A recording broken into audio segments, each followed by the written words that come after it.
पतंजलि योग सूत्र भाग नंबर 9।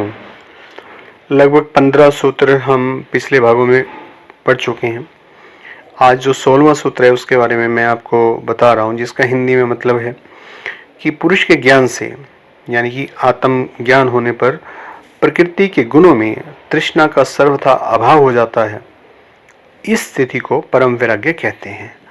पिछले वीडियो में हमने वशीकार वैराग्य के बारे में पढ़ा था और उसको किस तरीके से जीवन में अप्लाई किया जाता है, उससे किस तरीके से बिगड़ी हुई चीज़ों को ठीक किया जा सकता है, आतंकवाद को ठीक किया जा सकता है, इसके बारे में हमने पढ़ा था।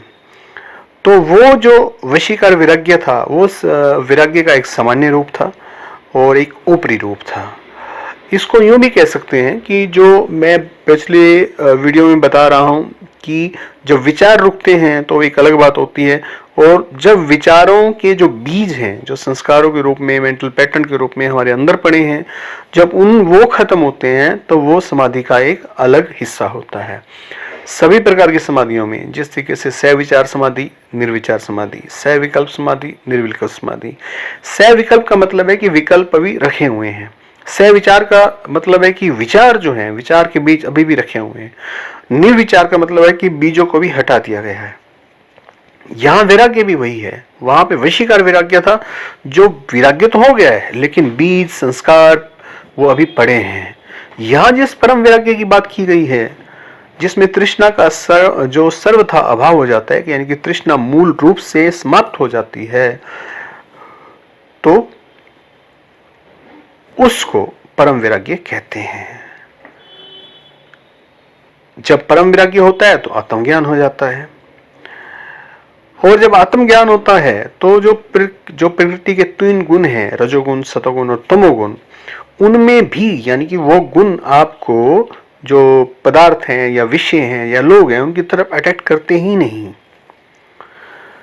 लेकिन वशीकार वैराग्य होने पे अट्रैक्शन तब भी नहीं होता, लेकिन फिर भी संभावना होती है कि अगर अगर हमने छोड़ दिया तब हम नीचे की ओर जा सकते हैं। फिर वो बीज जो है सफल हो सकते हैं और फिर वो अट्रैक्शन पैदा हो सकता है। लेकिन जैसे आत्मज्ञान पैदा होता है तो परम वैराग्य प्राप्त हो जाता है। परम वैराग्य को व्यक्ति प्राप्त हो जाता है और परम वैराग्य के बाद जो तृष्णा के जो बीज हैं वो एकदम नष्ट हो जाते हैं, और उन बीजों के नष्ट होने पे फिर कभी भी व्यक्ति अपनी स्थिति से नहीं गिरता, यानी कि उनका पुनः जो उदय है व्यक्ति का वो संभव नहीं है। इस प्रकार का जो वैराग्य पैदा होता है, जो एक टेक्निकल मीनिंग है कि उस वैराग्य के अंदर प्रकृति के 3 गुणों का जो हमारे चित्त के अंदर जो बीज पड़े हैं, मेंटल पैटर्न पड़े हैं, संस्कार पड़े हैं, वो एक तरीके से रिमूव हो जाएं, उस तरीके के वैराग्य को हम परम वैराग्य कहते हैं। परम वैराग्य या जो हमने पीछे डिस्कशन किया वैराग्य जो है, वो वैराग्य जो पिछले वीडियो में डिस्कशन किया, परम वैराग्य और जो परम वैराग्य नहीं है, जो वैराग्य की एक फॉर्म है, ये दोनों के दोनों वैराग्य घटित होते हैं। वैराग्य बातों से नहीं किया जा सकता। अगर हम बातों से मन को रोकने की कोशिश करेंगे तो मन कुछ समय के लिए तो रुकेगा, लेकिन फिर वो मन अपना रूप धारण कर लेगा, क्योंकि ये टेक्निकल बातें हैं। बिना साधना से इन सब चीज़ों को रिमूव नहीं किया जा सकता। तो ये एक तरीके से परम वैराग्य और वशीकार वैराग्य, ये जो है साधना की ही उपलब्धि है, और ये बाहरी रूप से ओढ़े हुए मुखौटे नहीं है। ये लंबी साधना का ही जो है परिणाम है। भोगों के प्रति जो हमारी लालसा है, भोगों के प्रति हमारी जो वासना है, उसका आत्मज्ञान के बगैर खात्मा नहीं हो सकता, क्षय नहीं हो सकता। जब तक हमें परम सुख नहीं मिल जाता, परम सुख का अनुभव भी लंबी साधना के बाद होना शुरू होता है। अन्यथा हम सांसारिक मोह माया में भटकते रहते हैं और सांसारिक सुखों को ही बहुत कुछ मानते हुए उनसे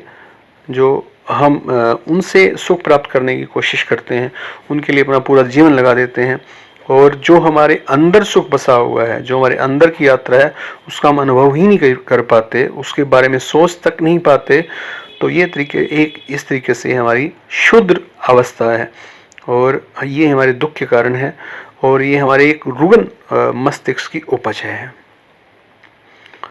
अक्सर क्या होता है कि हम ध्यान साधना की कोशिश करते हैं और उसमें रिजल्ट नहीं मिल पाता, जो ये मैं बातें कह रहा हूँ वशीकार वैराग्य ये पैदा नहीं हो पाता, तो वो हम उस वक्त क्या करते हैं कि हम उस ध्यान साधना को छोड़ देते हैं और फिर हम कहते हैं कि नहीं, ये सब बेकार की चीज़ें हैं, जो संसार है यही असली चीज़ है, इसके पीछे भागना ही जीवन का असली मकसद है। तो वो एक तरीके से जब लोमड़ी को अंगूर नहीं मिलते हैं तो वो उसको खट्टा कह के जो है अंगूर को छोड़ देती है कि अंगूर ही खट्टे हैं, मुझे नहीं मिले तो इसका मतलब खट्टे हैं। मेरे कहने का मतलब ये है कि अगर किसी भी साधन को अगर आपने अपनाया है, पहले तो स्वयं को जांच पड़ताल लीजिए कि आपके लिए साधन ठीक है भी या नहीं। साधन को ठीक समझ लेने के बाद फिर उस क्रिया के बारे में सोचना चाहिए जो आप करने जा रहे हैं। क्रिया कोई भी हो, मतलब साधना का तरीका कोई भी हो, वो गुरु के सानिध्य में होना चाहिए, किसी न किसी योग्य व्यक्ति के सानिध्य में होना चाहिए। बिना सानिध्य में आप भटक जाएंगे और इस मार्ग में जो मैं अनंत का मार्ग कह रहा हूं उसमें आगे आप नहीं बढ़ पाएंगे। तो अगर उसमें आगे नहीं बढ़ पाए तो हम वही की वही बात कहेंगे कि अंगूर खट्टे हैं। तो इसलिए योग्य व्यक्ति का चयन करें इस परम वैराग्य की स्थिति को अनुभव करने के लिए। जब आप परम वैराग्य की स्थिति को थोड़ा भी अनुभव कर लेंगे तो एक बहुत बड़े अनंत के सागर के साथ आप जुड़ जाएंगे और अनंत के सागर के साथ जुड़ने के बाद आपको मालूम पड़ेगा कि जीवन का असली मकसद क्या है। जीवन का असली मकसद जो है बड़ी बड़ी बिल्डिंग खड़ा करना, बड़े बड़े रिलेशनशिप बनाना नहीं है। तो आपके पास जो कुछ भी होगा, कम होगा ज़्यादा होगा, उसमें संतुष्ट रहना सीख जाएंगे। जितने भी रिलेशनशिप होंगे उसके अंदर मज़े से रहना सीख जाएंगे। कार्विंग नहीं होगी, इच्छा ही नहीं होगी, वासना नहीं होगी। तो पतंजलि ने इसके बड़े स्पष्ट रास्ते बताए हैं, ध्यान, धारणा, समाधि। अगर आगे इस पतंजलि योग सूत्र में इन सब चीज़ों को डिस्कशन किया जाएगा और किस तरीके की साधना किस व्यक्ति के लिए उपयुक्त है उसके बारे में भी डिस्कशन किया जाएगा। आज के लिए इतना ही। वीडियो देखने के लिए धन्यवाद। Thank you very much.